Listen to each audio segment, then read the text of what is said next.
မိသားစုအဝေးကပဲလမ်းလို့နေစေလူမဆုံးတဲ့ထမင်းဝိုင်းလေးကချောက်ကနေပြီပေါ့အမေတားတော့စိတ်မပူနဲ့သိလားတားထီမှာအဆင်ပြေတယ်နော်အမေလည်းကျမ်းမာရေးကောင်းအောင်ခ ्यू ဆိုင်အဖေတို့လည်းနေကောင်းအောင်နေကြရင်နော်အမေတားအလုပ်တက်တော့မယ်နော်ငါလန်းလေးအရင်ကတမေးစားဝိုင်းကိုတတိယနေစေလေအမေရဲ့ကယူနာနဲ့ဖေးရဲ့ချစ်တွေဟာနှွေထွေးဆုံးတဲ့လုံကြုံဆုံးပဲပြန်လာနိုင်အောင်ကြိုးစားနေတယ်ချစ်တရားတွေနဲ့ပြည့်တဲ့နေတဲ့အမေအိမ်ကိုလာနေဒီလောကခွေမှာတန်ဖို့ဖြတ်မရချီမြတ်တော်ရာ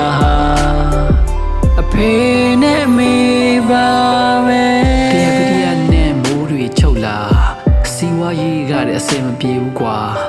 ဒီတိုင်းဆက်သွားရင်အစင်မပြေမှုများစွာချားတဲ့ငါမိသားစုစာဝတ်တွေရဒုက္ခရောက်မှာကြုံလာခက်ခဲမြတယောက်တည်းကြော်ဖြက်တိုင်းတစ်ပါးမြေမှာအားငယ်အနေခက်မတတ်နိုင်မှုမိသားစုဝိုင်းရပတ်ထမမှုစူးစမ်းရုံးကမိဘတွေကိုပတ်ဆက်ပေးခြင်းလားကျွန်တော်ရဲ့စိတ်ဓာတ်ရှာသမျှတွေကသုံးသလောက်နဲ့ကုန်ပစားရမတော့ရဲ့ကုန်စိမ်းနှုံးကမျိုးမျိုးကြိုးခေါ်အဲ့ဒီမှာစပြီးတော့ပြဿနာတွေတက်မနှက်စာဆိုငဲညစာကမချက်ကြက်ဥကြော်နဲ့ဖြည့်ရှင်းပြီးဘွားခီးကိုဆက်ဝါသနာကိုတက်ရှီမချက်ကိုဖြက်အနောက်မရှိတဲ့မိသားစုတွေဆွန်လုံးနဲ့လက်ခံမိဘာတပါတော့ဒီခီးကိုအေးလိုလန်းငါလန်းလေးအရင်ကတမေးစားဝိုင်းကိုတတိယနေစေလေ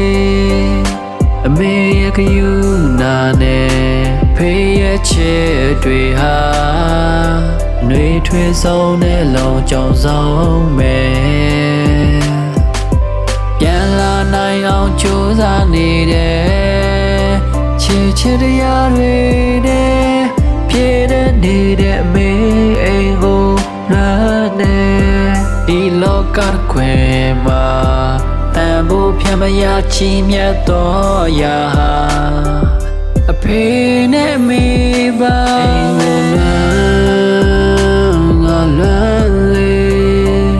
အရင်ကတမေးစားဝိုင်းကိုတတိယနေစေလေအမေရဲ့ကယူနာနဲ့ဖေးရဲ့ချစ်တွေဟာနှွေထွေးဆုံးတဲ့လုံကြုံဆုံးပဲပြန်လာနိုင်အောင်ကြိုးစားနေတယ်ချစ်တရားတွေနဲ့ပြည့်တဲ့နေတဲ့အမေအိမ်ကိုလာနေဒီလောကခွေမှာ